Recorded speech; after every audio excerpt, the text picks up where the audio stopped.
नमस्कार। सिनेमा संवाद में आपका स्वागत है। मेरा नाम है अमिताभ। सत्य हिंदी पर सिनेमा से जुड़ी अपनी साप्ताहिक पेशकश में हम हर हफ्ते बात करते हैं सिनेमा के तमाम पहलुओं के बारे में, सिनेमा से जुड़ी तमाम हस्तियों के बारे में, सिनेमा के तमाम गीत, संगीत, कथा, कहानी आदि के बारे में, क्योंकि हमारा मानना है कि सिनेमा सिर्फ मनोरंजन की चीज़ नहीं है, सिनेमा समाज से संवाद का सबसे सीधा और सबसे सशक्त माध्यम है और समाज की सोच को गहराई तक प्रभावित करने की क्षमता रखता है। इसलिए सिनेमा के बारे में लगातार बातचीत होना ज़रूरी है।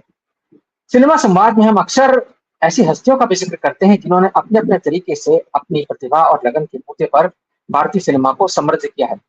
आज हम ऐसे ही एक दिग्गज की बात करने जा रहे हैं, जिन्होंने न सिर्फ सिनेमा में अभिनेता और निर्देशक के तौर पर अपनी प्रतिभा का प्रदर्शन किया, बल्कि एक लेखक के तौर पर, एक साहित्यकार के तौर पर, एक रंगमंच के कहना चाहिए कि नाटक के लेखक के तौर पर, नाट्य लेखक के तौर पर, नाट्यकर्मी के तौर पर उन्होंने अपनी प्रतिभा का लोहा मनवाया। हम बात कर रहे हैं गिरीश कर्नाड की। गिरीश कर्नाड अ, हिंदी ही नहीं बल्कि भारतीय भाषाओं में कहना चाहिए कन्नड़ कन्नड़, अंग्रेजी, हिंदी इन तमाम भाषाओं में काम करने वाले उन बिरले संस्कृति कर्मियों में से हैं जिन्होंने साहित्य से लेकर के रंगमंच तक और सिनेमा, अभिनेता, निर्देशक सब भूमिकाओं में अपना लोहा मनवाया। गिरीश कर्नाड ने अपने नाटकों के बूते पर हिंदी रंगमंच को समृद्ध किया, अभिनय के बूते पर अभिनेता के तौर पर सिनेमा में कर्नाटक सिनेमा से लेकर के हिंदी सिनेमा तक अलग-अलग तरह की भूमिकाएँ निभाई और निर्देशक के तौर पर हमको उत्सव जैसी एक फ़िल्म दी, जो कि हिंदी सिनेमा का एक बहुत ही अलग तरह का कहना चाहिए एक अध्याय है। गिरीश कर्नाड के बारे में हम बात करेंगे क्योंकि वो एक ऐसे संस्कृति कर्मी थे, एक ऐसे अभिनेता, एक ऐसे निर्देशक थे, ऐसे साहित्यकार थे, जिनको न सिर्फ अभिनय के लिए सम्मानित किया गया बल्कि साहित्य के लिए उनको जो है वो देश का सबसे बड़ा पुरस्कार ज्ञानपीठ पुरस्कार मिला, उनको साहित्य अकादमी का सम्मान मिला, उनको अपने नाटकों के लिए संगीत नाटक अकादमी का सम्मान मिला और अभिनेता के तौर पर फ़िल्म फेयर पुरस्कार मिला और निर्देशक के तौर पर और स्क्रिप्ट राइटर के तौर पर उनको राष्ट्रीय फ़िल्म पुरस्कार मिला। तो गिरीश कर्नाड जैसी बहुमुखी प्रतिभा, बहुआयामी प्रतिभा हिंदी ही नहीं बल्कि भारतीय किसी भी भाषा में बिरली है। गिरीश कर्नाड को हम इसलिए याद कर रहे हैं क्योंकि ये उनकी पुण्यतिथि का समय है। 10 जून को गिरीश कर्नाड का देहांत हुआ था 2019 में और उससे पहले उन्होंने हमें मंथन, निशांत जैसी फ़िल्मों में और ययाति है वदन, अग्नि और बरखा जैसे तुगलक जैसे नाटकों के ज़रिए थिएटर में अपनी प्रतिभा का लोहा मनवाया। आज गिरीश कर्नाड के बारे में बात करने के लिए हमारे साथ कुछ बहुत जाने-माने लोग मौजूद हैं जिनका मैं आपसे परिचय करवा देता हूँ। हमारे साथ मैथिली राव जी हैं, जो कि हिंदी सिनेमा की बहुत जानी-मानी विश्लेषिका हैं, अंग्रेजी में लिखती हैं, हिंदी ही नहीं बल्कि भारतीय सिनेमा के बारे में लगातार सिलसिलेवार कई वर्षों से लिख रही हैं। मनमोहन चड्ढा जी हैं, राष्ट्रीय पुरस्कार से सम्मानित फ़िल्म विश्लेषक हैं। हमारे साथ जबरीमल पारख साहब हैं, जो कि हिंदी सिनेमा के बारे में लगातार कई वर्षों से, दशकों से लगातार लिखते चले आ रहे हैं, कई किताबें लिख चुके हैं और अजय ब्रह्मात्मा जी हैं, जो कि जी बहुत जाने-माने समीक्षक हैं हिंदी सिनेमा की तमाम तरह से जो है समीक्षा करते रहते हैं, तमाम माध्यमों में चैनल भी चलाते हैं। आप सबका बहुत-बहुत स्वागत है इस कार्यक्रम में। अजय जी मैं आपसे शुरुआत करना चाहता हूँ। जैसा मैंने कहा कि गिरीश कर्नाड को जब हम याद करते हैं तो हम कोई एक उनका रोल याद नहीं आता। उनकी एक मतलब एक भूमिका जिसको हम कह सकते हैं कि संस्कृति के क्षेत्र में यानी कोई एक ऐसा होता है कि भाई किसी ने बहुत अच्छी एक्टिंग की है, किसी ने बहुत अच्छा निर्देशन किया है, कोई बहुत अच्छा लेखक है। लेकिन गिरीश कर्नाड एक एक ऐसा पैकेज थे इत्तेफ़ाक से जो कि बहुत अच्छे लेखक साबित हुए। 22-23 साल की उम्र में उन्होंने नाटक लिखना शुरू कर दिया था। और उसके बाद बहुत जल्दी वो निर्देशक बन गए। फिर वो जब अभिनय के क्षेत्र में आए तो वहाँ पर उन्होंने अपना झंडा गाड़ा।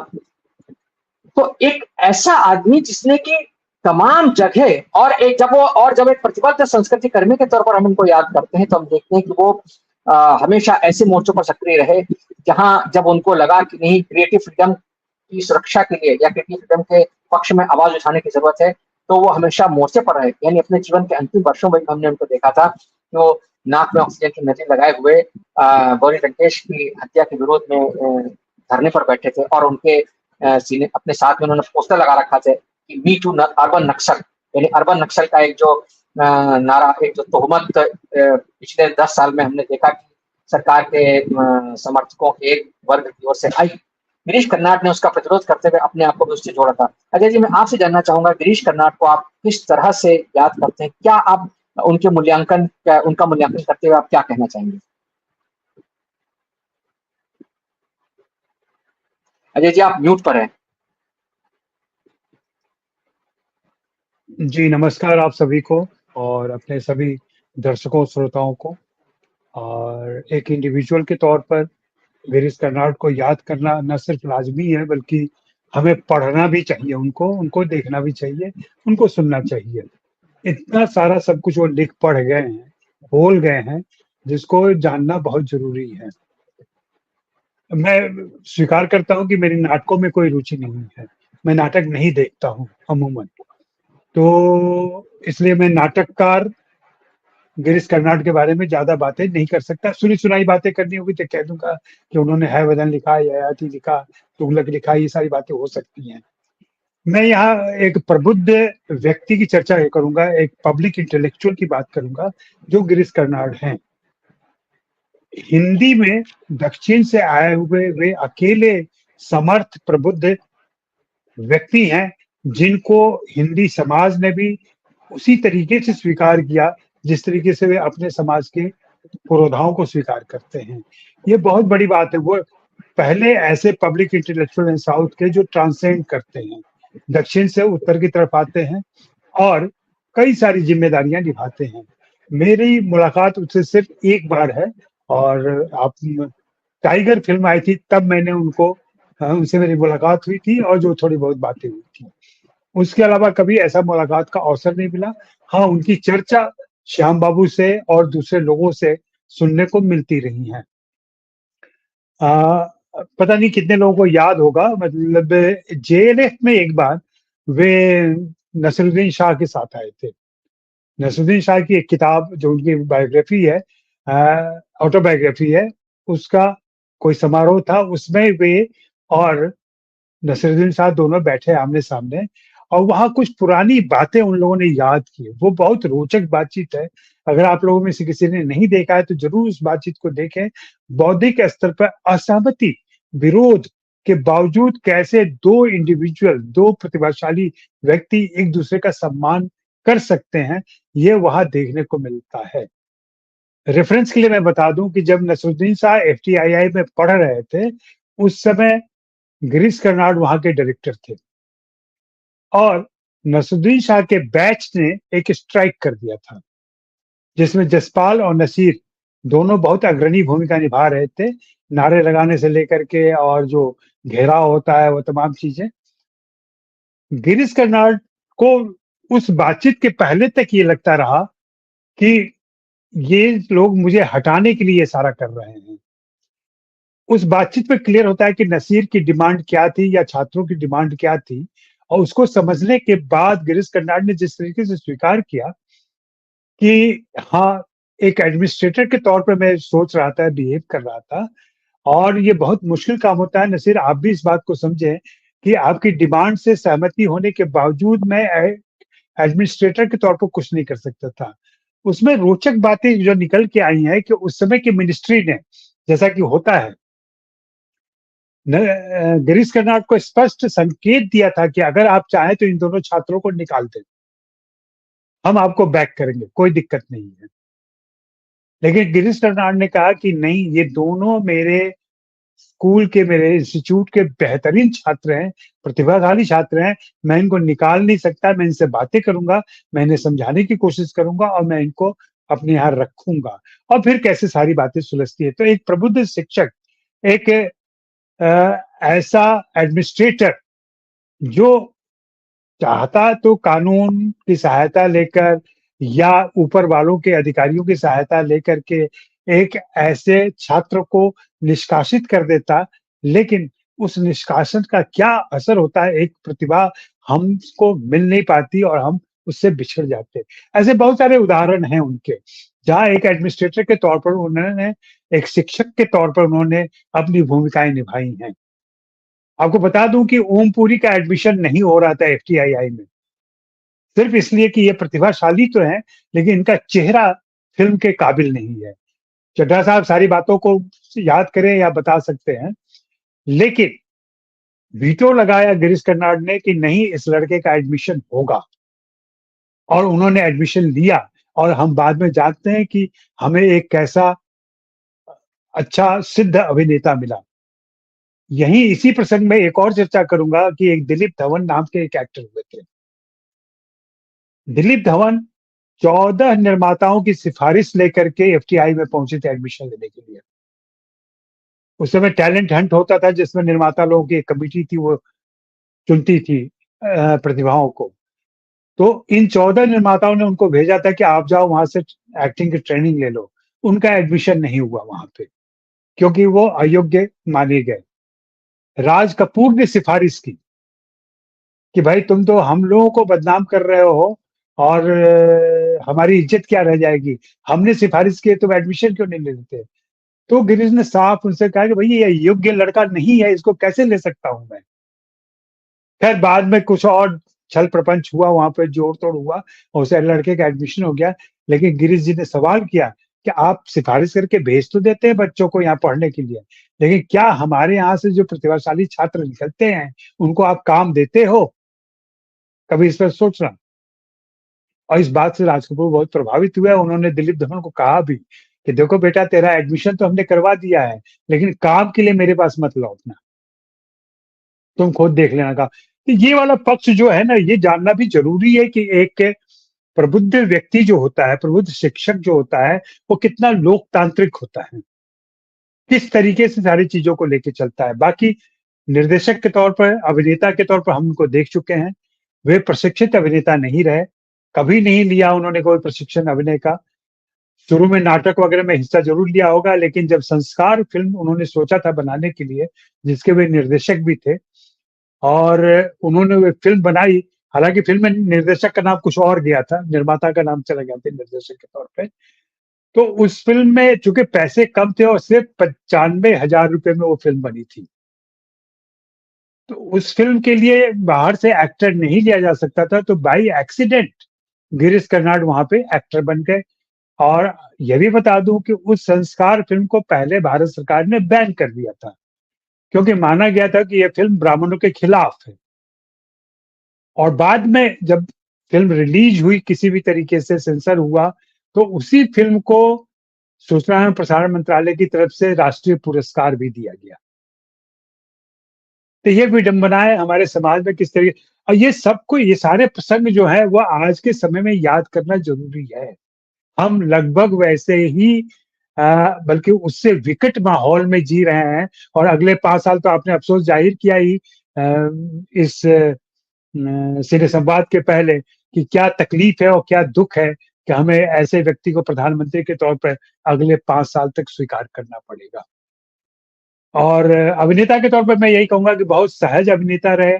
टाइगर जैसी फिल्म में काम करने के बावजूद जब हमारी मुलाकात हुई, उनके चेहरे पर कोई अफसोस नहीं, कोई ये मलाल नहीं कि मैं कैसी फिल्म कर रहा हूँ। उनका यही कहना था, कबीर ने मुझे याद किया, कबीर को लगा कि मैं इस भूमिका के योग्य हूँ। और वो निगेटिव भूमिका थी फिल्म के अंदर, जो देशद्रोही का काम करता है, भारतीय वैज्ञानिक है, लेकिन उन्होंने उस काम को किया। उनके काम को देखना तो मंथन जैसे, मंथन अभी हाल में दिखाई गई, हमने देखी जा करके, मंथन में किस तरीके से उन्होंने काम किया है। निशांत सब कोई जानते ही हैं, उन्होंने और भी पॉपुलर हिंदी फिल्मों में काम किया है, स्वामी एक फिल्म थी, और भी सारी फिल्में रही हैं। तो बतौर अभिनेता ठीक है कि वह एक ऊंचाई तक नहीं पहुंचे, लेकिन एक सहज और सुशील भी जोड़ दूं मैं, वो अभिनेता रहे हैं वो। बाकी साहित्यकार का पक्ष और नाटकों का पक्ष, रंगमंच का पक्ष, इसमें दूसरे लोग बात करेंगे तो ज्यादा बेहतर होगा।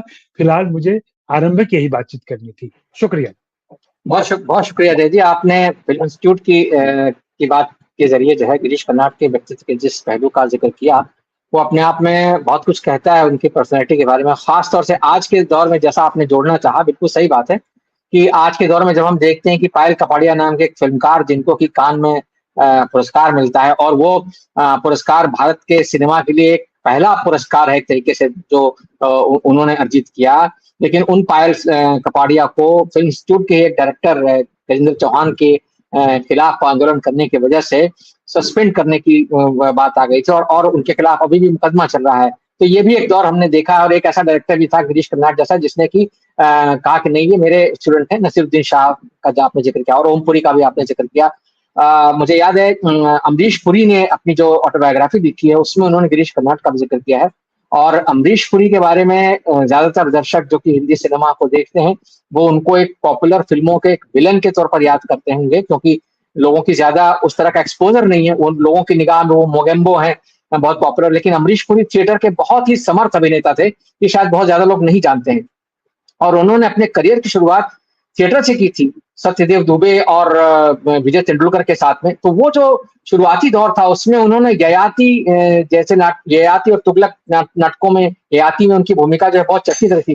तुगलक नाटक जो है वो मनोहर सिंह जो कि एक और दिग्गज थे हिंदी थिएटर रंगमंच के, तो तुगलक को उन्होंने जीवंत किया स्टेज पर। तो वो भी अपने आप में बहुत बड़ा काम था। और जो आपने बात बताई हिंदी सिनेमा की, टाइगर का आपने जिक्र किया, मुझे याद है कि गिरीश कर्नाड के निधन के समय जब समाचार चैनलों पर उनका जिक्र आया तो समाचारों में ये हेडलाइन चल रही थी कि साहब वो जो है वो एक था टाइगर, या टाइगर जिंदा है में, टाइगर जिंदा है में सलमान खान के को एक्टर थे। तो मुझे बहुत अफसोस हुआ कि गिरीश कर्नाड जैसे समर्थ व्यक्ति को, जिसने की पैरेलल सिनेमा में इतना बड़ा काम किया है। निशांत अगर आप कोई फिल्म देखें तो उसमें जो स्कूल मास्टर का किरदार है, और मंथन में तो उन्होंने कुरियन, जो वर्गीस कुरियन थे अमूल डेयरी के, एक तरीके से वर्गीस कुरियन का किरदार उन्होंने निभाया है। उस किरदार को जीवंत करने वाले व्यक्ति के बारे में, हिंदी सिनेमा के बारे में हमारे समाचार माध्यमों के लोगों की समझ कितनी भूतरी है, कितनी कम है, कितना अज्ञान है, और दर्शक भी उनके बारे में नहीं जानते।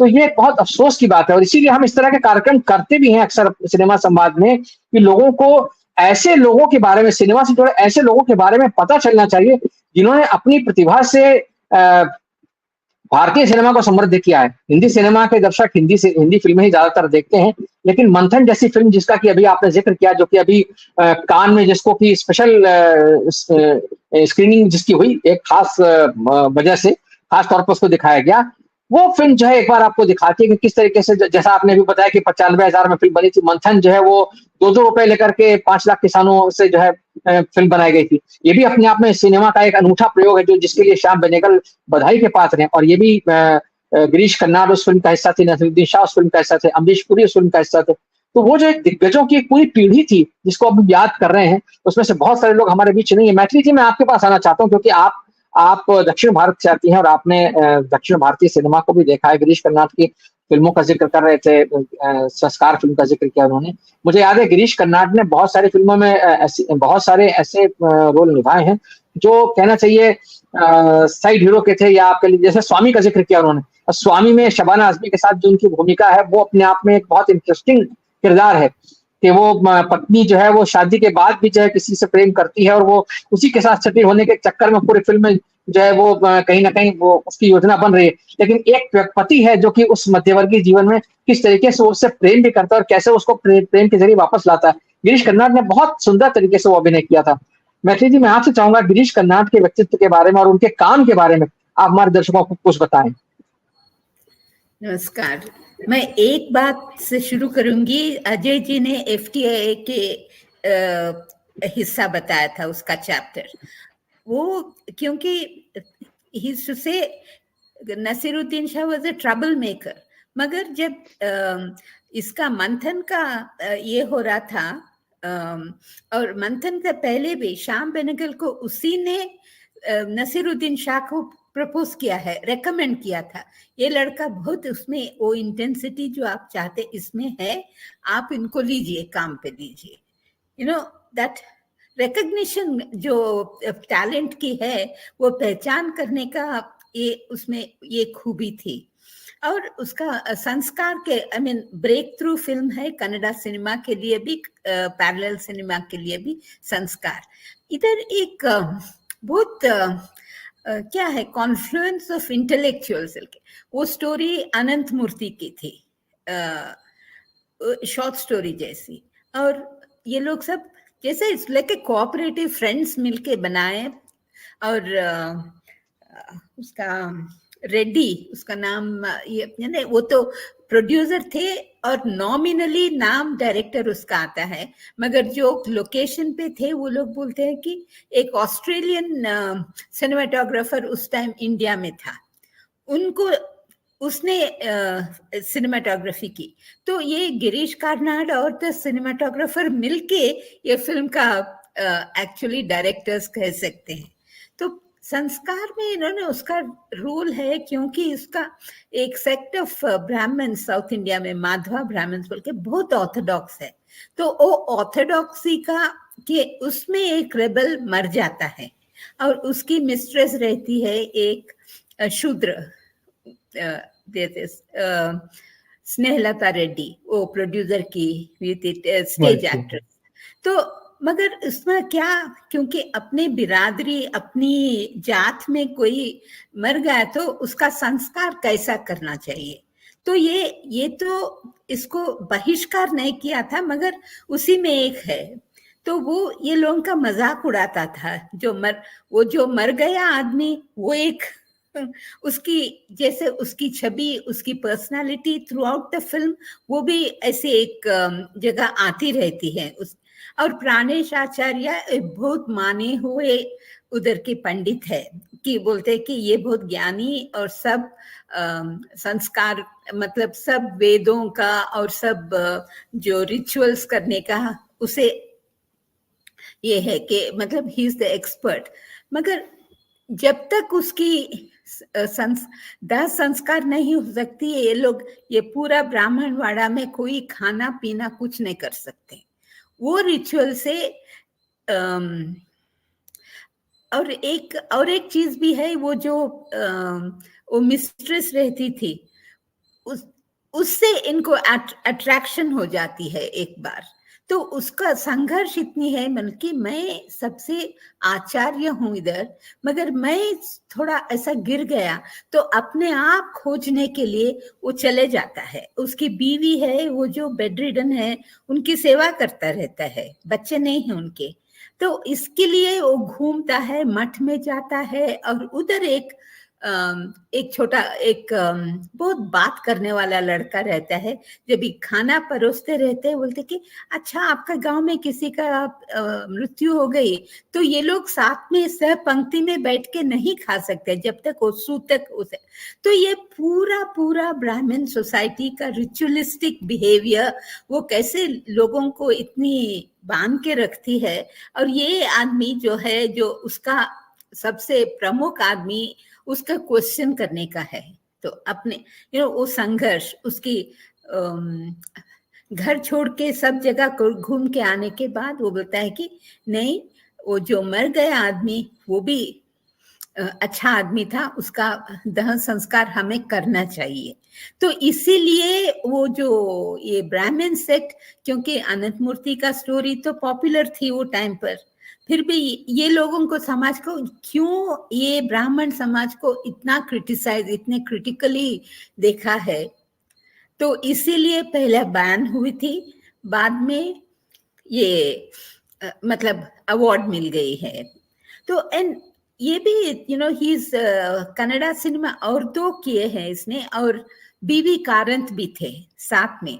वो दोनों एक फिल्म वंशवृक्ष, एक भैरप्पा बोल के बहुत मोस्ट पॉपुलर नॉवेलिस्ट अभी, वंशवृक्ष में भी ऐसे ही जिज्ञासा है कि एक अगेन गुरु जैसा है, बहुत माने हुए पंडित है, उसका वंशवृक्ष उसका कैसा चला, ये जैसा कि किसी संतान एक्चुअली उसका नहीं है, बेटे का। ये जो आती है एक बड़ी नॉवेल है, उसे ये दोनों ने डायरेक्ट किया है। बाद में बोलते थे कि मैंने डायरेक्शन शुरू नहीं करना चाहिए था, मैंने ठीक से नहीं किया उसका। देन गोधूली, वो भी एक हिंदी में भी बनी थी और कन्नड़ा में बनी थी, बाइलिंगुअल। और एक क्योंकि नाटक से he made his way, he's a very good, he's a Rhodes scholar, Oxford में गए थे, बाद में आके ऑक्सफोर्ड इधर पब्लिशिंग हाउस में काम कर रहे थे मद्रास में। और जब भी नाटक का उनका ये हो गया है कि एक्टिंग और डायरेक्शन और प्लेस लिखने का, तो उसमें करके, मगर जब भी उसको क्रिएटिव राइटिंग लगा था तो वो कन्नड़ में लिखते थे, क्योंकि सब लोग पूछते थे why don't you right in English, वो लैंग्वेज भी आपको उसमें भी आप बहुत माहिर है। जैसे ना ये जनरेशन ऑफ कनाडा इंटेलेक्चुअल्स, अभी Anant Murthy as a professor of English Mysore university में, हेड ऑफ द डिपार्टमेंट, मगर उसकी जो क्रिएटिव राइटिंग सब वो कन्नड़ में लिखे। उसी प्रथा को गिरीश कार्नाड ने भी किया है। तो मगर क्योंकि वो जो जहाँ वो पले बड़े थे, धारवाड़, जहाँ वो महाराष्ट्र और कर्नाटका का बीच का महाराष्ट्रन इन्फ्लुएंस और ये भी दोनों है, तो उसको तो हिंदी तो कुछ आप फिल्में में देखे तो he speaks Hindi very well. मैं ये प्लेस में ना उसकी जो ये है कि जो हिस्ट्री या माइथोलॉजी, अग्निवर्षा जो फिल्म, अग्नि और एक फिल्म आई थी उसका कल्याण, रक्त कल्याण, वो उसकी जो एक्चुअली एक 12th सेंचुरी सेंट है बसवण्णा, कर्नाटक में, जो कास्टिज्म, रिचुअल वो सब उसके विरुद्ध खड़े थे और वो टाइम के इंटेलेक्चुअल्स को साथ में लेके, मगर उधर एक ब्राह्मण लड़की एक ये मोची के बेटे से शादी करती है, तो उसमें तो तलेदंड, उसको बिहेडिंग, तलेदंडा मतलब ये जिसको ये ना बिहेडिंग है उसका मतलब। वो प्ले में भी उसने वही टाइम पर मंदिर मस्जिद का ये मंडल और कमंडल का टाइम था पॉलिटिक्स में, उसका ये 12th सेंचुरी का प्ले करते हुए उसको अपनी कंटेम्पररी टाइम का उसका रेलेवेंस वो साथ में लाते। तुगलक भी ऐसी है, तो उनको तो हिस्ट्री और माइथोलॉजी का एक्सपर्ट नहीं, वो साथ में वो जो उसका आजकल के उसमें क्या महत्व है, उसको कैसे अपनी जमाने में प्रॉब्लम्स को उसको कैसे जुड़ सकते हैं, वो इसकी खूबी थी as a writer and script writer. और एक चीज एक बताती हूँ, बाद में बात कर सकते हैं। जब भी मंथन का जिक्र आया तो मैंने एक बार तेंदुलकर साहब से भी मिली थी इंटरव्यू के लिए। उसने जैसे बोलते व्हाट एन आयरनी, मुझे नेशनल अवार्ड मंथन के लिए मिला था बेस्ट स्क्रीन प्ले, मगर एक्चुअली जब शूटिंग चल रही थी श्याम बेनेगल को बोलते कि आप आ जाओ इधर, थोड़ा चेंजेस होंगे अकॉर्डिंग टू द लोकेशन के लिए। तेंदुलकर साहब को जाने को नहीं हुआ, तो एक्चुअली गिरीश कार्नाड और श्याम बेनेगल उसको इम्प्रोवाइज किए थे उधर लोकेशन के ऊपर। तो ऐसे कि और बोलते कि दोनों मतलब उस टाइम के जो आपके 3 बड़े ड्रामेटिस्ट है, तो एक बादल सरकार, विजय तेंदुलकर और गिरीश कार्नाड, ये तीनों एक ऊंचाई पे थे, मतलब राइवल्स भी कह सकते, मगर वो ये नहीं था। तेंदुलकर साहब को ये नहीं हुआ कि गिरीश कार्नाड ने उधर स्क्रिप्ट बदल दिया था लोकेशन के ऊपर, जैसा शूटिंग के लिए वो डिमांड थी तो उसने किया है, और दोनों में उसके लिए कुछ तकरार कुछ नहीं हुआ है कि एक ग्रेट पीपल, ग्रेट राइटर्स, उसमें इतनी ईगो नहीं थी कि वो दोनों चेंज करने के लिए उसमें बाद में कुछ क्ले नहीं हुआ था। जी मैथिली जी, आपने बहुत बढ़िया बात बताई। ये जो आपने विजय तेंदुलकर का किस्सा बताया, और उससे पहले आपने जो गिरीश कर्नाड की राइटिंग में खास तौर से हिस्ट्री और माइथोलॉजी का जिक्र किया, वाकई में तुगलक जो उनका नाटक है वो इतिहास से प्रेरित जो एक किरदार है, एक जो शासक था उसको केंद्रित करके बनाया गया, लिखा गया नाटक है। और ययाति और हयवदन और अग्नि और वर्षा और रक्त कल्याण जैसे जो उनके नाटक हैं, वो उसमें उन्होंने माइथोलॉजी से सिंबल्स ले करके उन्होंने ये दिखाने की कोशिश की कि कैसे अगर आप भूतकाल के प्रतीकों के जरिए अगर आप जो करते हैं तो वर्तमान को आप किस तरह से समझ सकते हैं। जैसे मुझे याद है उनका जो एक बहुत मशहूर जो नाटक है तुगलक तुगलक नाटक जो है वो उसमें खास तौर से एक कहीं ना कहीं एक सीन आता है कि एक किले की बात हो रही है। किले में जो है बॉडीगार्ड, वो जो क्या कहते हैं, वो एक संवाद आता है। एक किरदार कहता है कि इस किले को कोई भेद नहीं सकता क्योंकि ये बहुत मजबूत है। तो दूसरा किरदार कहता है कि अक्सर किले अंदर से ही भरभरा कर टूटते हैं। और ये जो है ये मैं आपको बात बता रहा हूँ, जब ये नाटक खेला गया तो संवाद संयोगवश जिस समय की मैं चर्चा कर रहा हूँ वो 1986 का दौर था, जब इंदिरा गांधी की हत्या हुई थी। तो जब मंचन हुआ उसका, तो लोगों को मतलब कहीं ना कहीं इस संवाद के जरिए ये आपको समझ में आता है कि कहीं ना कहीं आपका जो इंटरनल सिस्टम है उसकी जो एक कमजोरी है वो कैसे आपको नुकसान पहुंचा सकती है। तो गिरीश कर्नाड अपने इस मामले में बहुत माहिर थे। और क्योंकि हम लोग यहाँ फिल्मों का जिक्र कर रहे हैं, मैं पारक साहब के पास आऊंगा। पारक साहब, आपसे मैं जानना चाहता हूँ, जिस तरीके से ये हम गिरीश कर्नाड को याद कर रहे हैं और उनकी फिल्मों के जरिए, मैं मंथन का जिक्र यहाँ सबने किया, निशांत की बात हो रही। निशांत का स्कूल मास्टर मेरे बहुत फेवरेट किरदारों में से है।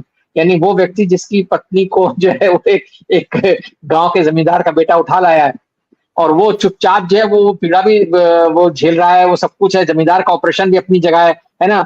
शबाना आजमी उसकी बीवी है, नसीरुद्दीन शाह उसको अगवा कर लेता है, नसीरुद्दीन शाह की अपनी पत्नी स्मिता पाटिल है। और उस सब के बीच में और एक उसका जमींदार से भी उसका कहीं ना कहीं एक साइलेंट ऑपरेशन वाला जो है कि एक जो उसका शोषण है, उसके शोषण के खिलाफ भी उसका एक साइलेंट प्रतिरोध चलता रहता है। अंत में जब हम देखते हैं कि भीड़ जब जो है हिंसा के जरिए प्रतिशोध लेती है तो उसमें सारे लोग मारे जाते हैं। और गिरीश कर्नाड का एक किरदार है जो कहीं ना कहीं अकेला खड़ा रहता है। तो उसकी असहायता है, उसका वो सारा कहीं ना कहीं एक साइलेंट प्रोटेस्ट है, बहुत सारी बातें वो गिरीश कर्नाड ने बहुत अच्छी तरीके से निभाया था। मैं एक अभिनेता के तौर पर उनको जब देखता हूँ तो उनके व्यक्तित्व में जो एक गरिमा थी, एक जो ग्रेस थी, जो उनकी पर्सनैलिटी, और एक बहुत ही मतलब कहना चाहिए पर्दे के बाहर भी बहुत बहुत ही हैंडसम किस्म के इंसान नजर आते हैं, जितना भी हम उनकी तस्वीरों से देखते हैं। तो ऐसे में एक व्यक्ति कॉमर्शियल सिनेमा में बहुत ज्यादा सक्रिय न रह करके भी अपनी जगह बनाता है और साथ साथ में एक प्रतिरोध के कहना चाहिए कलाकार के तौर पर सामने आता है। यानी उन्होंने जिस तरह से प्रतिरोध किया, उन्होंने अपनी आत्मकथा में लिखा है कि उनको इसकी शक्ति अपनी माँ से मिली थी। आप क्या कहेंगे पारक साहब, जो उनकी ये जो भूमिका है संस्कृति कर्मी के तौर पर? सबको नमस्कार। गिरीश कर्नाड के बारे में बात करने से पहले आप जो अभी बात कर रहे थे, भारतीय सिनेमा में, खासतौर पर हिंदुस्तानी सिनेमा में ऐसे कई व्यक्तित्व रहे हैं जिनका साहित्य, कला और सिनेमा के साथ साथ अपने समय से भी बहुत गहरा संबंध रहा है। गिरीश कर्नाड, निश्चय ही गिरीश कर्नाड की बहुत महत्वपूर्ण भूमिका है और हम उस पर चर्चा करेंगे। लेकिन इस समय मुझे लगता है कि उन को भी नामों का उल्लेख मैं करना चाहूँगा जो सिनेमा में जिन्होंने बहुत महत्वपूर्ण काम किया, लेकिन वो सिनेमा से इतर साहित्य की दुनिया में भी अपना महत्वपूर्ण योगदान दे चुके थे। जैसे हम उत्पल दत्त की बात कर सकते हैं। उत्पल दत्त जो है वो बंगला के बहुत उत्कृष्ट नाटककार थे और उन्होंने कई नाटक लिखे थे, नाटक खेले भी हैं, उनका निर्देशन भी किया। लेकिन वो बंगला और हिंदी सिनेमा के बहुत उत्कृष्ट कलाकार भी थे, अभिनेता भी थे और उन्होंने कई फिल्मों में अभिनय किया और वो एक जाना पहचाना चेहरा हिंदुस्तानी सिनेमा के बन रहे थे। और बड़े मजेदार बात यह है कि उन्होंने पॉपुलर सिनेमा में भी काम किया, उसमें कोई संकोच नहीं किया, उन्होंने पॉपुलर सिनेमा में भी काम किया। इसी तरह आप बलराज साहनी को याद कर सकते हैं, जो पंजाबी के बहुत अच्छे कहानीकार थे, लेकिन उन्होंने हिंदी सिनेमा में काम किया और एक अभिनेता के तौर पर तो उनका सभी लोहा मानते हैं।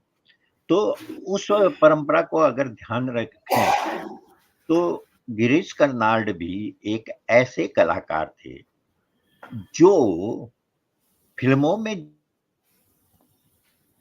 ही ज्यादा वो साहित्य की दुनिया में कामयाब थे।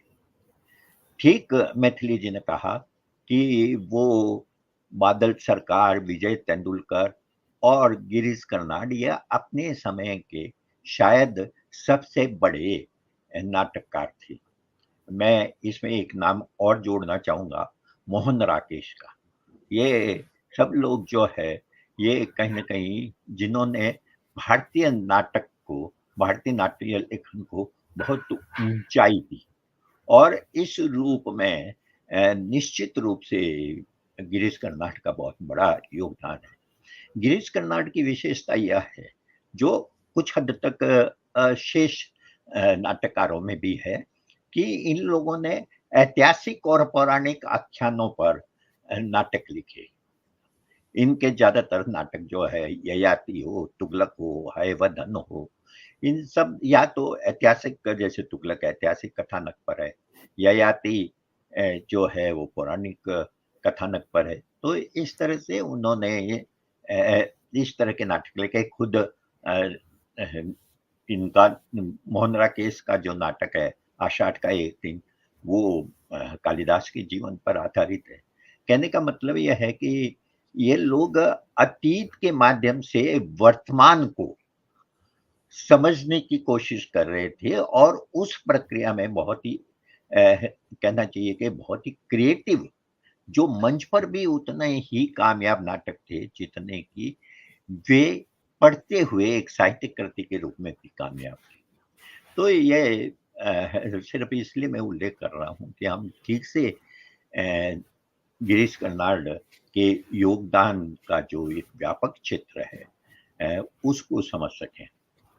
सबसे पहले मैं फिल्म संस्कार की, जिसकी मैथिली जी ने भी चर्चा की, उनकी कन्नड़ फिल्म 1970 में वो फिल्म रिलीज हुई थी। उसमें पट्टाभी रामा रेड्डी का नाम निर्माता और निर्देशक के तौर पर आया है, और प्राणेशाचार्य जो इस फिल्म का नायक है, और संस्कार जो यू आर आनंद मूर्ति का बहुत ही प्रसिद्ध उपन्यास है, उस उपन्यास का नायक भी है, उसकी भूमिका इन्होंने निभाई थी। वो भूमिका लाजवाब भूमिका है।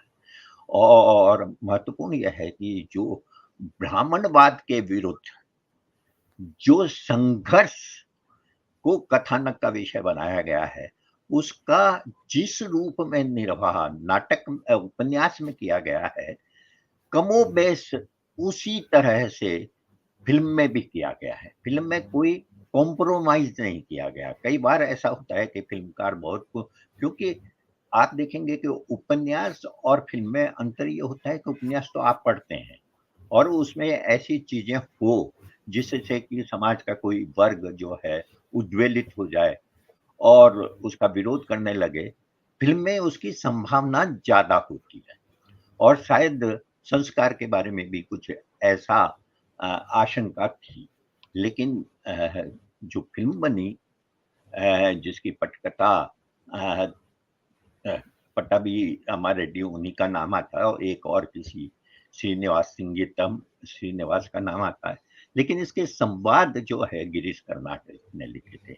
स्नेहलता रेड्डी ने उस स्त्री की भूमिका निभाई थी जो नारायणप्पा, जो इसमें एक विद्रोही ब्राह्मण चरित्र है, जिसके दाह संस्कार के सवाल को लेकर ही पूरा उपन्यास लिखा गया है।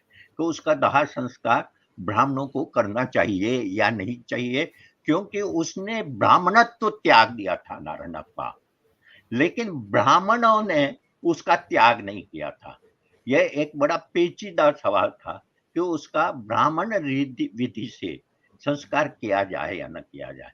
और इसके लिए सब गांव के जितने ब्राह्मणों की ही बस्ती है, वो सब प्राणेशाचार्य के पास जाते हैं और उनसे कहते हैं कि आप बताइए, हमारा मार्गदर्शन कीजिए, क्योंकि आप काशी से पढ़ कर आए हैं, आप बहुत सकते हैं। और ये सीधे साधे आदमी है, ज्ञानी जरूर है, लेकिन बहुत कहना चाहिए सहज सरल व्यक्ति है। इनकी पत्नी विवाह के समय से बिस्तर पर बंद है, बिस्तर पर रहती है, क्योंकि वो बीमार है, कुछ ऐसी बीमारी है जिसके कारण उन्हें उसकी सेवा करने के अलावा प्रतिदान में उन्हें कुछ नहीं मिलता। ये जो प्राणेशाचार्य का कैरेक्टर है, ये बहुत ही जटिल किस्म का कैरेक्टर है, जिसे कि गिरीश कर्नाड ने निभाया है। और ये जटिल कई अर्थों में है। एक तरफ वो ब्राह्मण की भूमिका निभानी है, वो ये समझता है, चरित्र प्राणेशाचार्य ये समझता है कि अगर कोई ब्राह्मणत्व से डगमगाता है तो ये मेरा दायित्व है कि मैं उसे सही मार्ग पर लाऊं। नारायणप्पा को भी ब्राह्मण के फोल्ड में वापस लाने की वो कोशिश करता है, लेकिन उसके कई बहुत महत्वपूर्ण प्रसंग उपन्यास में भी है, फिल्म में भी है। वो एक संघर्ष चलता है। नारायणप्पा की मृत्यु हो जाती है। चंद्री जो उसकी कहना चाहिए कि रखेल कहा गया है जिसे, वो उसके साथ रहती है और वो प्राणेशाचार्य के पास आती है कि इसका संस्कार करने के लिए। वो अपने सारे गहने तक देती है। अब पूरे फिल्म के अंदर, उपन्यास में भी फिल्म के अंदर, ब्राह्मणों के कई तरह के जो अंतर्द्वंद है वो हमारे सामने आते हैं। आप देखेंगे कि ये जो ब्राह्मणवाद है, जिसे ब्राह्मणवाद कहते हैं, ये केवल ब्राह्मण, क्षत्रिय, वैश्य, शूद्र इस रूप में ही श्रेणीबद्ध नहीं है। ब्राह्मणों के अंदर भी श्रेणीबद्ध है और उसमें जो है अलग अलग ब्राह्मण अपने को ऊंचा और नीचा समझते हैं। यहाँ तक कि एक तरह के ब्राह्मण जो अपने को श्रेष्ठ मानते हैं, वो दूसरे तरह के ब्राह्मण के यहाँ खाना पसंद नहीं करते, उनके यहाँ रहना पसंद नहीं करते। ये सब चीजें इस फिल्म में भी आती है, इस उपन्यास में भी आती है। और ये नारायणप्पा जो फिल्म के आरंभ में ही मर चुका है, उसके माध्यम से ये पूरी वर्ण व्यवस्था पर जो आलोचना प्रस्तुत की गई है वो लाजवाब है और निश्चित रूप से वो फिल्म बहुत महत्वपूर्ण है। और ये फिल्म एक महत्वपूर्ण बनने की एक बड़ी वजह यही है कि गिरीश कर्नाड ने न केवल एक अभिनेता के तौर पर उस पर काम किया, उसके संवाद बहुत महत्वपूर्ण है और उस फिल्म की पूरी प्रस्तुति जो है इतने कहना चाहिए इतने संतुलित ढंग से की गई है कि कहीं भी वो अपने मार्ग से इधर उधर भटकती नहीं है। तो इस रूप में, हालांकि उपन्यास में और फिल्म में बहुत सारे कहना चाहिए कि अलग अलग उसमें कुछ घटनाओं का अलग ढंग से चित्रण भी किया गया है। जैसे उपन्यास में नारायणप्पा का दाह संस्कार चंद्री मुसलमानों के सहयोग से करा देती है, लेकिन फिल्म में ऐसा नहीं होता। तो में कुछ अंतर है, लेकिन मैं समझता हूँ कि 1970 में इस तरह की फिल्म का बनना और गिरीश कर्नाड का इस तरह के फिल्म के साथ में जुड़ना यह बताता है कि वो केवल एक कलाकार नहीं थे, वो एक सामाजिक रूप से जागरूक प्रगतिशील कलाकार थे। और ये उन्होंने बराबर जब भी मौका मिला इसे दिखाया भी। वो धूली में देख सकते हैं हम, जिसका उन्होंने चित्रण निर्देशन किया था। वंश वृक्ष में देख सकते हैं। कई, जहां तक अभिनेता के तौर पर उनकी भूमिका का सवाल है, उन्होंने एक दो फिल्मों में नहीं, कई फिल्मों में नेगेटिव रोल भी किए हैं, कई फिल्मों में। और वो नेगेटिव रोल करते हुए उन्होंने ये संकोच नहीं किया कि ये नेगेटिव रोल जो है मेरी इमेज को बिगाड़ेंगे, क्योंकि इमेज तो उनकी इन सब चीजों से बहुत ऊपर पहले से ही थी। यानी कि एक नाटककार के तौर पर तुगलक और हैवदन जैसे नाटक लिखने वाले कलाकार के तौर पर उनकी वो जिस ऊंचाई पर पहुंचे हुए थे, उस ऊंचाई इसके बाद में इन चीजों से कोई बहुत ज्यादा फर्क नहीं पड़ता था कि वो किस तरह की फिल्मों में काम करते हैं। लेकिन उन्होंने बराबर इस बात का ध्यान रखा कि सामाजिक रूप से जागरूक फिल्मों में से वो जुड़े, और वो जुड़े भी लगातार। मंथन फिल्में, निशांत फिल्में या इस तरह की और भी कई फिल्मों के साथ वो जुड़े, उनमें अभिनेता के तौर पर काम किया। उस सब फिल्म, मुझे नहीं मालूम है कि उस सब फिल्म का निर्देशन उन्हें किस तरह से मिला, लेकिन उस सब फिल्म के साथ दो चीजें जुड़ी हुई है। एक तो वो शूद्रक का नाटक है जो कम से कम 2000 साल पहले कभी लिखा गया। आप देखेंगे कि खुद गिरीश कर्नाड जो है आमतौर पर पौराणिक और ऐतिहासिक कथानकों को अपने नाटकों के लिए चुनते हैं। तो इस रूप में शूद्रक का मृच्छकटिकम जो है वो उनके लिए ज्यादा सहज था और फिर उसका जो रूपांतरण फिल्म के तौर पर किया, वो रूपांतरण भी निश्चित रूप से उनके मन के काफी जी। करीब, उन्होंने काफी अच्छा मेरे किया। ख्याल में आपने उत्सव का जिक्र किया करके बहुत अच्छा किया। जी एक जी बात जी मैं कह के खत्म करता हूँ कि उत्सव फिल्म का की जो प्रस्तुति हुई है, अगर आप नाटक पढ़ें और फिल्म देखें तो मेरा अपना निष्कर्ष है कि फिल्म काफी प्रभावशाली है, लेकिन नाटक पढ़ने के बाद फिल्म देखने पर मुझे ये बराबर लगा कि कुछ है जो छूट गया है, वो बात नहीं बन पाई जो शूद्रक ने 2000 साल पहले अपने नाटक से पैदा की। अगर मुमकिन होगा तो मैं आगे फिर बात। जी, बहुत शुक्रिया फारूक साहब, आपने उत्सव का जिक्र किया तो मुझे ये कहना पड़ेगा कि उत्सव एक ऐसी फिल्म है जो मेरे ख्याल में रेखा को अगर हिंदुस्तान में, भारतीय सिनेमा में, हिंदी सिनेमा में याद किया जाएगा तो एक उनका किरदार उमराव जान का है, दूसरा बसंत सेना का जो किरदार है उनका, जो उत्सव फिल्म का था, वो अपने आप में एक ऐसा अनोखा किरदार है। बहुत अच्छे काम हैं रेखा के हिस्से में, लेकिन एक ही बसंत सेना का जो ये उत्सव का किरदार था, ये भी अपने आप में एक बहुत अनोखा किरदार था। और उत्सव, क्योंकि हम लोग गिरीश कर्नाड के संदर्भ में बात कर रहे हैं, तो जिस तरह से उन्होंने उस पूरी फिल्म की परिकल्पना की थी, यानी उसके सेट्स देखिए अगर आप, जिस तरीके से उन्होंने, और उसमें जो कलाकार उन्होंने चुने, अन्नू कपूर का जो एक रोल है, मालिश वाले का रोल है, या एक शंकर नाग का जो रोल है, जो चोर बना है, वो चोर, उसकी खूबी है कि वो सेंध लगाता है तो कलात्मक ढंग से सेंध लगाने को ही बहुत बड़ा काम समझता है, और वो जहाँ कहीं चोरी करने जाता है तो वो कलात्मकता दिखाता है, अपनी चोरी के साथ साथ में कलात्मकता दिखाता है। और उसमें सबसे अच्छी बात यह कि इंटरेस्टिंग बात ये देखिए कि उन्होंने अमजद खान को कामसूत्र के लेखक बादशाह ऋषि के तौर पर प्रस्तुत किया था, जो कि अब मेरे ख्याल में अमजद खान को भी अपने करियर में इस तरह की भूमिका कोई दूसरी नहीं मिली होगी, अगर हम उनका एक वाजिद अली शाह का रोल देखें सत्यजीत रे का की फिल्म में, और दूसरा ये, तो ये पैरेलल सिनेमा या अलग तरह का सिनेमा जो है उसमें एक अलग तरह की बात थी। और साथ साथ में आप देखिए तो शेखर सुमन जिनके लिए कि मतलब जिनका ये कि जिसको बोलते हैं जैकपॉट हाथ लग जाना, यानी रेखा के साथ में उनकी फिल्म और रेखा के साथ में उनके अंतरंग दृश्य, और जिसको लेकर के वो बहुत चर्चित भी हुए थे।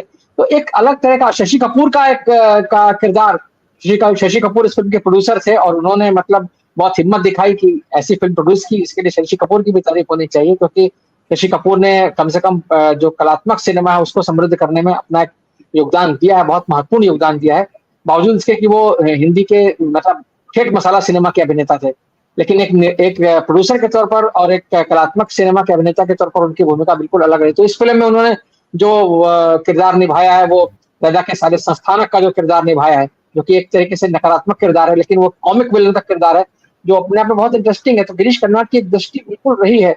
मैं मनमोहन जी आपके पास आता हूँ, जो यहाँ हम लोग बात कर रहे हैं गिरीश कर्नाड के तमाम भूमिकाओं की, और अभी पारक साहब ने विलन वाला जिक्र किया तो मुझे याद आया कि एक बहुत पॉपुलर फिल्म आई थी 90 के दशक में प्रभु देवा की, जिसके की गाने बहुत चर्चित हुए, मुकाबला इसका गाना बहुत चर्चित हुआ था। उस फिल्म में प्रभु देवा और नगमा हीरो हीरोइन थे, मुझे भी, और उसमें गिरीश कर्नाड ने ठेठ जो एकदम विलन होता है मसाला फिल्मों का विलन, वो हीरोइन के पिता बने हैं, और वो खासतौर से एक बहुत नकारात्मक भूमिका थी, उसको भी निभाया उन्होंने। मैं मनमोहन जी, आप मनमोहन जी हमारे पास सुन पा रहे हैं? हाँ जी बिल्कुल।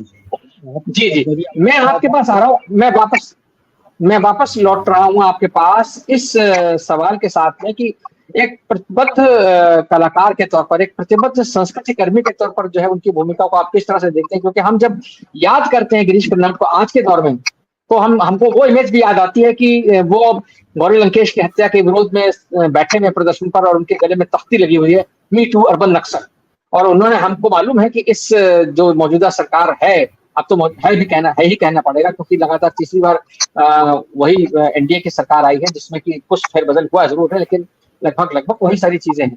तो वो जो है वो एक नीति के खिलाफ, एक चलन के खिलाफ जिस तरीके से उन्होंने अपना प्रतिरोध जताया था, वो अपने आप में अभूतपूर्व है। और मुझे लगता है कि दर्शकों को यह बात बताना जरूरी है कि गिरीश कर्नाड की माँ भी जो है वो अपने आप में बहुत विद्रोही तेवर वाली महिला थी। 90 साल की उम्र में वो नर्मदा आंदोलन के मोर्चे पर बैनर हाथ में लेकर के बैठ गई थी। तो कहीं ना कहीं वो जो एक विद्रोही तेवर था, वो उनको अपनी माँ से मिला था, जिसका जिक्र उन्होंने अपनी किताब में भी किया है। मनमोहन जी, आपसे मैं जानना चाहूंगा गिरीश कर्नाड के बारे में, आपकी क्या आप किस तरह से देखते हैं गिरीश कर्नाड के जो सारे उनके योगदान है, एक लेखक के तौर पर, अभिनेता के तौर पर, निर्देशक के तौर पर, और क्या आप उनका मूल्यांकन करेंगे एक संस्कृति कर्मी के तौर पर? भारत साहब ने और नथुली राय जी ने बहुत बातें जो की हैं वो उनसे गिरीश कर्नाड को जोड़ना बहुत ज़रूरी था, क्योंकि ये जो पूरी हमारी संस्कृति रही है धारवाड़ी और कारवाड़ी, इसमें जीनियस लोग रहे हैं। और ये हमारा जो समांतर सिनेमा का आंदोलन आरंभ होता है वो वास्तव में वहीं से आरंभ होता है। आ रही है मेरी आवाज़? ठीक आ रही है जी? ठीक आ रही है। तो ये जो लोग हैं उनके बारे में हमें ये जानना जरूरी है कि जितने भी अनंत मूर्ति हैं जो इन सब के एक तरह से लीडर कहे जाएंगे, और जो बाकी सब लोग जुड़े हुए थे, ये सब के सब राम मनोहर लोहिया से के विचारों से प्रेरित थे, और सब के सब वास्तव में लोहियावादी थे, और लोहिया को सबसे ज्यादा इन लोगों ने अपनाया। और यहीं से ये बात आई कि ये जो विषय है अपने आप में ये बहुत लाजवाब विषय है। और आप देखिए कि हमारे सिनेमा में ये विषय, अजय जी इस पे पूरी बात कर सकते हैं, कि मुर्दा जलाना हिंदू धर्म में एक इतना हास्यास्पद सा काम है कि उस पर हमने कम से कम 15 फिल्में बनाई हैं, और वही फिल्में यहाँ से शुरुआत संस्कार से होती है। और बाकी, और चोमन दोड़ी जो इन्होंने फिल्म बनाई, इन लोगों ने क्रांति की कि इन लोगों ने पहले सबसे पहले ये कहा कि बहुत कम खर्च में आप फिल्म बना सकते हैं। सिनेमा कोई ऐसा माध्यम नहीं है जिसमें लाखों करोड़ों रुपए लगते हों। इन्होंने उस जमाने में हजारों रुपए में फिल्म बनाई, और इनकी सारी फिल्में जो थी वो बिल्कुल मार्गदर्शन सिद्ध हुई, और ये सब 4-5 लोग मिलके जुड़ते थे और एक फिल्म बनाते थे। और जितनी भी इन्होंने फिल्में बनाई, उसके बाद फिर गिरीश कर्नाड का, क्योंकि वो अभिनेता भी थे तो उनका अच्छा उपयोग भी हुआ। लेकिन उस दौर की जितनी भी फिल्में हैं, कन्नड़ सिनेमा को ही आप मानेंगे कि वो हमारा जो अवागार्ड सिनेमा रहा है एक समय का, और उसमें जो योगदान है वो इन लोगों का है ही। फिर गिरीश कर्नाड क्योंकि बहुमुखी प्रतिभा के धनी थे, इसलिए उन्होंने बहुत सारे काम किए। और अभी जो मैंने जो 2 किताबें पढ़ी हैं, जो आप सब लोगों ने पढ़ी होगी, कि वो उनकी आत्मकथा भी आई है और नसीर की आत्मकथा भी आई है। तो नसीर की आत्मकथा और गिरीश कर्नाड की आत्मकथा, दोनों लाजवाब आत्मकथा। और हमारे यहाँ आत्मकथा की परंपरा कम है, लेकिन आत्मकथाओं में जो बात उभर कर आती है क्लियर कट, वो बहुत ज़्यादा ऐतिहासिक रेफरेंसेस देती है। जैसे मैथिली जी ने कहा, ये बात बिल्कुल सही है कि नसीर को लाने का काम जो है वो गिरीश कर्नाड ने किया। उनके मन में जरा भी ये मैल नहीं था कि मेरे खिलाफ मुर्दाबाद के नारे लगाए जा रहे हैं और ये सब किया जा रहा है। लेकिन दूसरी ओर हमें ये भी, और नसीर भी ये चाहते थे कि हमारा जो इंस्टीट्यूट है उसमें हुआ ये कि वो राजनीति में फंस गई बातें बहुत ज़्यादा। और एक रोशन तनेजा नाम के व्यक्ति थे जो बहुत लोकप्रिय थे और जिन्हें लोग पसंद नहीं करते थे। तो कहीं ना कहीं टूल बनाया गया या कुछ हुआ और बहुत गड़बड़ हो गई, और नसीर उससे सबसे ज़्यादा खफा थे। और जसपाल तो थे ही, जसपाल नारा लगाने वाले में सबसे आगे थे, और उसकी वजह से उन बेचारों को जो कुछ उनके साथ हुआ वो तो बहुत ही, एक तरह से क्या कहना चाहिए, बहुत दुखान है, बहुत बड़ा। तो नसीर ये चाहते थे कि हमारा एक्टिंग का कोर्स चलता रहे लगातार, क्योंकि पहली बार ऐसा हुआ था कि एनएसटी के जो विद्यार्थी थे, चाहे उनकी शक्ल जैसी भी हो, अब हमारे साथ, नसीर जी के साथ हमारे साथ जो लोग थे उनमें जावेद खान के विद्यार्थी थे जो बहुत छोटे कद के थे, जो बहुत अच्छे नहीं दिखते थे, लेकिन वो इतने टैलेंटेड एक्टर थे जिसका कोई जवाब नहीं था।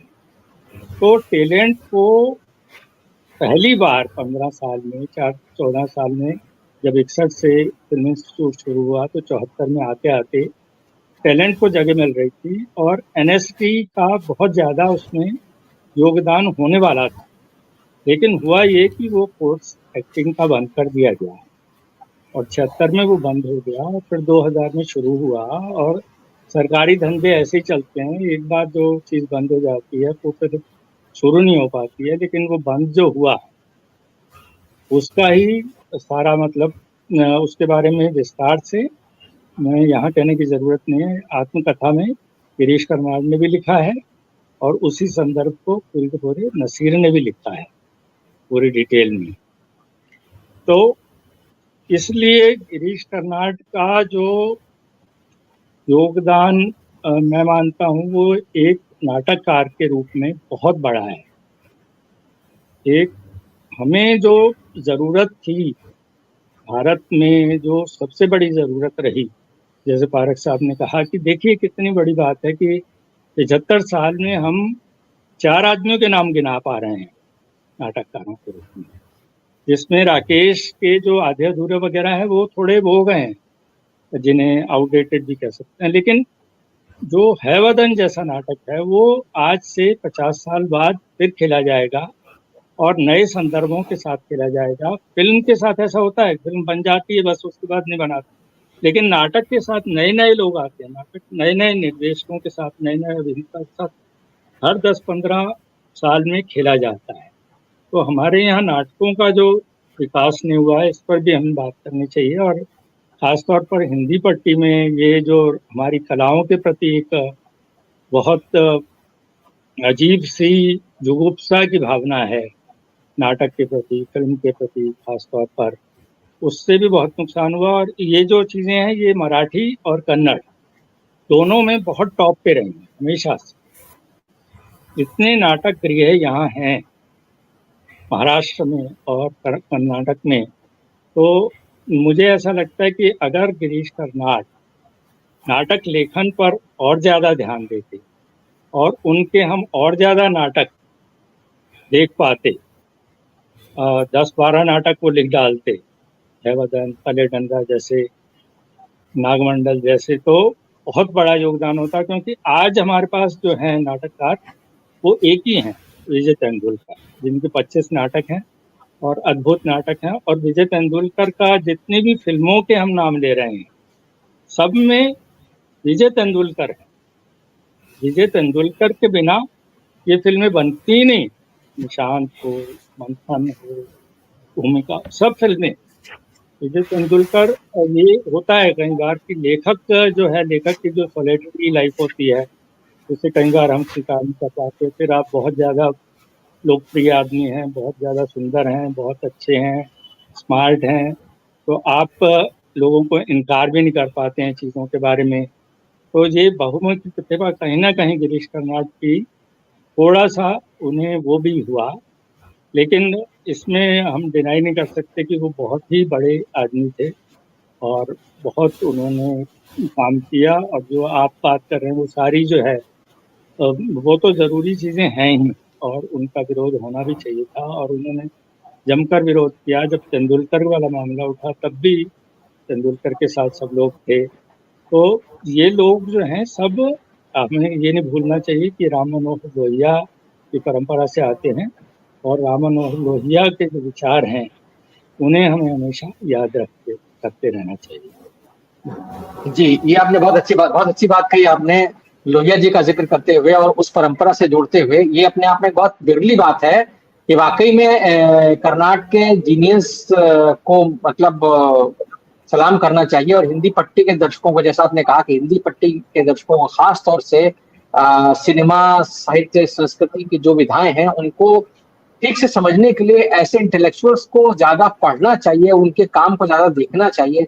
जिन नाटकों का हम लोगों ने यहाँ जिक्र किया उन नाटकों को पढ़ें लोग, वो नाटक अगर कहीं उनको प्रदर्शन मिले देखने के लिए तो वो देखें, या वो फिल्में जिनका यहाँ जिक्र हुआ उनको देखें, तो आप उनको पता चलेगा कि गिरीश कर्नाड एक कैसा एक जीनियस जो शब्द होता है, आपने उस शब्द का जिक्र किया, वाकई में वो सही अर्थों में एक जीनियस इंसान थे जो अपने समय से बहुत आगे की बातें सोच रहे थे। क्योंकि जो पौराणिक मिथकों के जरिए उन्होंने आपको सिर्फ वर्तमान का बोध ही नहीं कराया, एक भविष्य को देखने की दृष्टि भी दी है। वो ये शायद मानते थे कि भूतकाल के जरिए जो है वर्तमान को इंटरप्रेट करना कहीं ना कहीं एक जरूरी चीज है।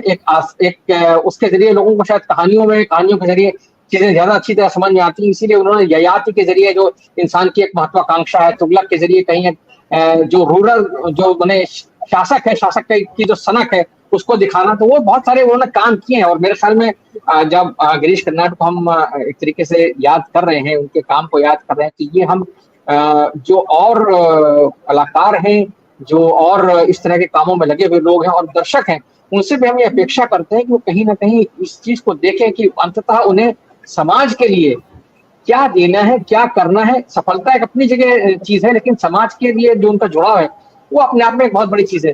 ये बहुत दिलचस्प आज बातचीत हुई है। मैं मानता हूँ कि सिनेमा संवाद में जी मैथिली आप कुछ कहना चाह रही हैं?